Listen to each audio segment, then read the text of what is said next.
অনেকেই এই ভুলটা জানেন। আল্লাহুম্মা লাকা সুমতু আলা রিজকিকা আফতারতু, আল্লাহ তোমার জন্য রোজা রাখলাম, তোমার রিজিক দিয়ে ইফতার করলাম, এটাকে আগে না পরে? অনেকে মনে করেন যে আগেই করতে হয়, আগে না। ইফতারের দোয়া কখন করবেন?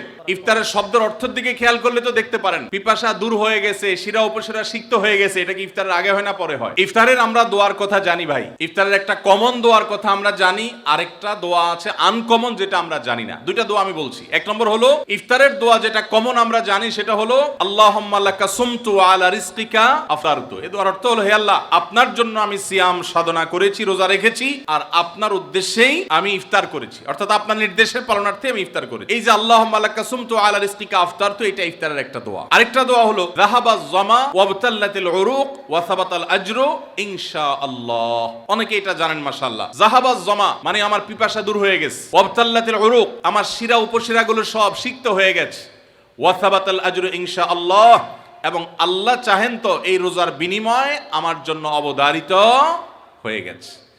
এই যে দোয়া ইফতারের, এটা কি ইফতারের আগে করবেন না মাঝখানে করবেন না শেষে করবেন? কি বলেন, ইফতারের আগে না শেষে? যারা যারা আগের পক্ষে তারা হাত তোলেন। মাশাআল্লাহ, বহু লোক। ভাইরা আমার, এই দোয়া ইফতারের পরে করবেন, আগে না।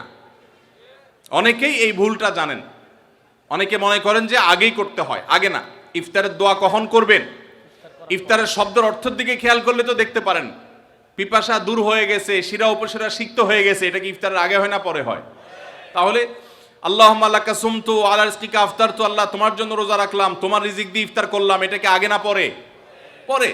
অতএব এটা ইফতারের পর। তাহলে ইফতারের শুরুতে কি পড়বেন? বিসমিল্লাহ। বিসমিল্লাহ বলে যে কোনো খাবার খান, ইফতারও খাবেন। ইফতার খেয়ে ফেলছেন, 2-4 লোকমা খেয়েছেন, একটু পানি খেজুর খেয়েছেন, তারপরে দোয়া পড়তে পারেন। আর চাইলে একদম শেষ করেও পড়তে পারেন। আর এটা নিজের ভাষায় পড়লে হয়ে যাবে, কিন্তু সুন্নাত হবে, বেশি উত্তম হবে নবীজির ভাষায় পড়তে পারলে, সরাসরি আরবি টেক্সটটা পড়তে পারলে। আল্লাহ আমাদেরকে তৌফিক দান করুন।